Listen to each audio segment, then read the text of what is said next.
जेव्हा प्रेमाचा विषय निघतो तेव्हा सर्वात आधी आपल्या मनात राधा आणि कृष्णाच्या अमर प्रेमाची कथा येते।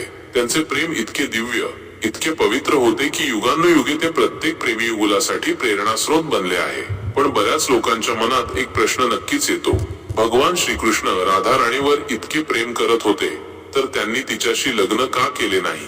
जर तुमच्या मनातही कधी हा प्रश्न आला असेल तर हा व्हिडिओ शेवटपर्यंत नक्की पहा, कारण आज आम्ही तुम्हाला या रहस्याचं उत्तर देणार आहोत, ते उत्तर जे तुमच्या हृदयाला स्पर्श करेल। राधा कृष्णाच्या आत्म्याचेच एक रूप होती। हिंदू धर्मग्रंथांमध्ये या विषयावर अनेक कथा प्रचलित आहेत। स्कंद पुराणात म्हटले आहे की श्रीकृष्ण आत्माराम आहेत, म्हणजेच जे स्वतःच्या आत्म्यातच पूर्णपणे रमतात, ज्यांना दुसऱ्या कोणाची गरज नसते। राधा केवळ एक प्रेमिका नव्हती, ती स्वतः कृष्णाचाच अंश होती। जेव्हा आत्मा आणि परमात्मा एक आहेत तेव्हा विवाहाच्या औपचारिकेची काय गरज? कृष्ण आणि राधा कधीच एकमेकांपासून वेगळे नव्हते, ना आज, ना तेव्हा, ना भविष्यात। त्यांच्यात कोणतेही बंधन नाही, कोणतीही अट नाही, फक्त शुद्ध प्रेम होते जे कोणत्याही सांसारिक नात्याच्या पलीकडे आहे।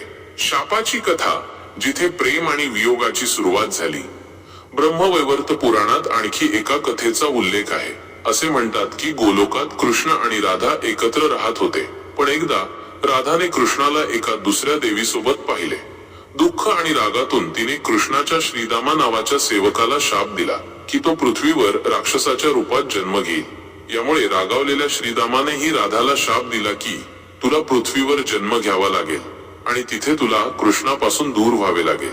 हा शापच कारण बनला ज्यामुळे राधा आणि कृष्ण एकमेकांपासून दूर झाले। समाजाची बंधने जिथे प्रेम हरले।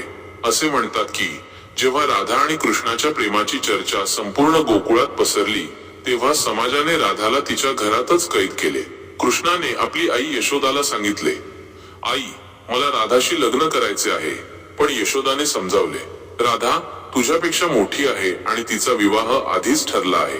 बाळा, तुझा जन्म या पृथ्वीवर एका महान कार्यासाठी झाला आहे, धर्माची स्थापना करण्यासाठी।